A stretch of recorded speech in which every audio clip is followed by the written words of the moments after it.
Hey guys, Apocalypso here, back with another video. And it's been a while, but I am back with the Shantae for Smash speculation videos.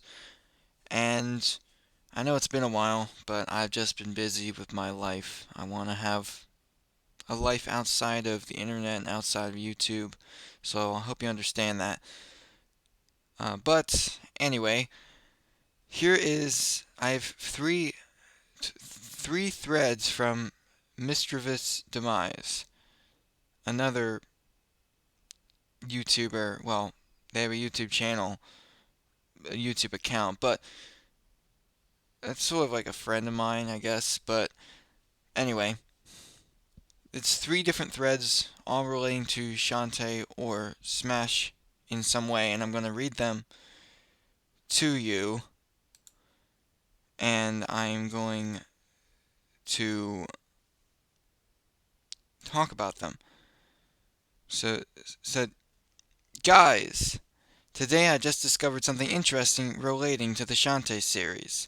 As of typing, her overall sales count has crossed 3 million sales globally.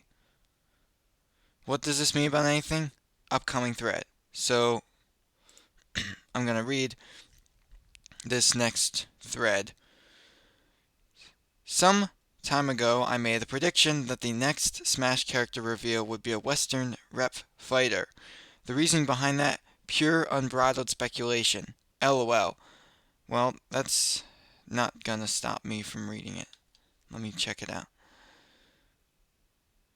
Okay, so it looks like yeah, I'll just go back. Hear me out. Sakurai has said that he is looking for new ways to please the fans. He knows that most of the vocal fans are Western, and that they have their own set of requests that aren't Japanese in origin. Sakurai also knows that the roster has had a shocking lack of Western representation. A sign that Sakurai may have acknowledged this can be attributed to the increase in Western Mii costumes, which have been rolling out at an almost steady rate since Sans' Mii costume. What makes this interesting is that Sans was revealed in early September, not too far from when Sakurai announced more DLC fighters, November 2019. Even though Sakurai has announced in Biolet's reveal/showcase that the fighters are finalized, January 2020, he has never officially stated when this was done. Though I assume that October-November 2019 was probably the main deciding time period, since that's similar to when and how Fighter Pass 1 was decided. Judging by the time Western Smash content started rolling out in DLC, it could be assumed that Western rep inclusion in Smash was not top priority. But Fighters Pass 2 may be seeking to rectify that. It could be that Western IPs may get more of a chance to shine here before including, or it may get more of a chance to shine here than before, including with new fighters. So if my assumptions are correct, a second Western fighter in a row, after Steve, could be coming. If not, don't hold it against me, okay? But I do believe at least one more Western fighter is coming. That much I am certain of. So, how many times have you heard this? Shantae is just an obscure game series sales-wise. Shantae only exists on the internet mainly to satisfy her weeaboo pervert fans. I actually believed that for a while, but, well, that's not anything. Shantae has no impact anywhere in the real world. Shantae is a financial flop in gaming. Ha, ho, hum. I'm going to tell you why these accusations against Shantae are a massive load of hoo-ha. Just to preface, I'm only saying this to show that the value Shantae/Way Forward has is greater than how others make it seem, and not that sales are a major qualifying factor for any series. Firstly, Shantae has crossed $3 million since her series debut. That's what the first thread I read was about. It's not even brand new info either. This was a thing since early June this year.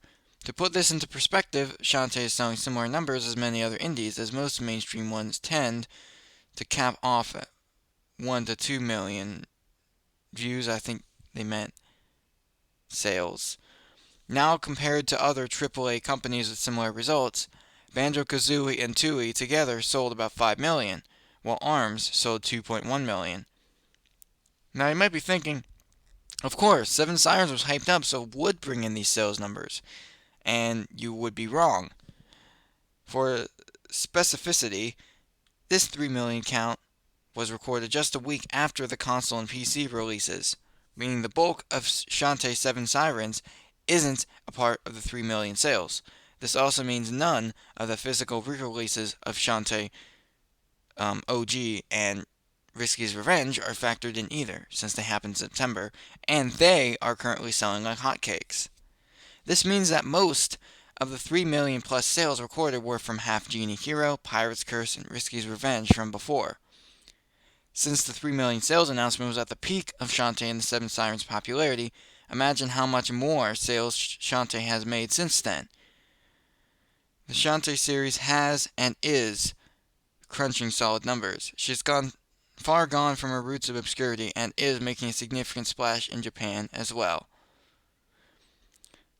For instance, WayForward working with Arc Systems, a prominent Japanese third-party studio, to make River City Girls happen. Koji Igarashi was a major figure in the Castlevania series, being the previous director of the infamous Konami franchise. He created the Castlevania spiritual successor, Bloodstained Ritual of the Night, alongside several developers including Inti Creates, Artplay, Monobit, and of course, WayForward. Igarashi has gone on record to call WayForward an expert in 2D platformers. Definitely is. And considering he played a key role in developing Castlevania Symphony of the Night, that is a huge compliment. And we can't forget the WayForward got Studio Trigger to work on Shantae and the Seven Sirens opening animation. Studio Trigger is a fairly recent animation studio that has made a big presence not only in Japan, but also in modern culture.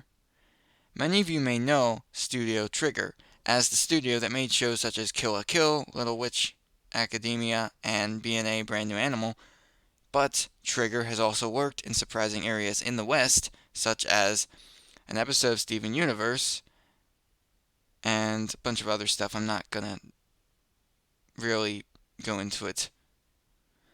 Trigger then created and premiered its first ever movie, Promare, I don't know if that's how you say it, across theaters globally.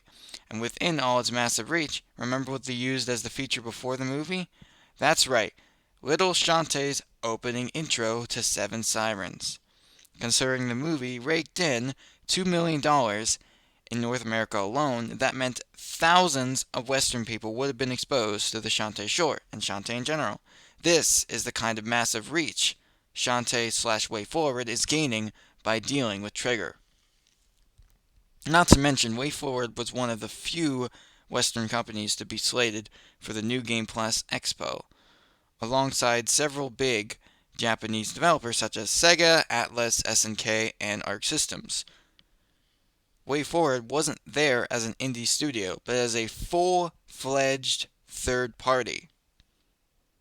I could honestly go on and on. Shantae/WayForward certainly has a significant presence in Japan and undoubtedly in the real world outside the internet. Anyone who is saying otherwise is either biased or hasn't done their research. Okay, that was a lot, but I am going to go into what all this massive info dump means for Shantae in Smash. Well, as you just saw, as I just read to you, Shantae is becoming big. It's getting more and more exposure both in the West. It was already really popular in the West, but it's also gaining popularity in Japan as well. And with that theory that there could be a Western fighter, there could be a focus on Western fighters in Fighters Pass 2. I think it's pretty reasonable to say that Shantae has a good chance to be in Fighters Pass 2. Think about it. Nintendo usually likes to partner with the companies that belong to the DLC characters that are not first party. And basically what happens is that those companies make money, but Nintendo does as well. And it's basically just, it's great for everybody involved. The fact that the Shantae series is starting to have some significant financial value means that Nintendo actually considering Shantae to be in Smash would actually be huge. And let's consider something else, a thread. I didn't save it, but there are. It was something Sakurai said in the past that he basically said that he had to narrow down spirits in the game out of like thousands, or maybe like hundreds or thousands of picks, and which series he wanted to have spirits in the game out of hundreds or thousands available.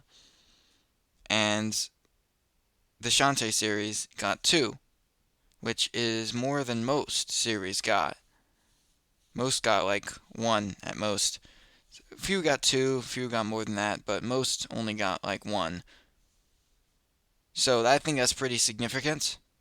And I think, given that Nintendo and WayForward have had such a strong relationship historically, and especially today, means that Shantae is very likely to be a Smash DLC fighter in my eyes. So, not so much, not so much speculation from me, but I was just reading these three threads and what they meant, and I figured that would be enough. And I figured, so that's everything. So I shall see you later. Goodbye.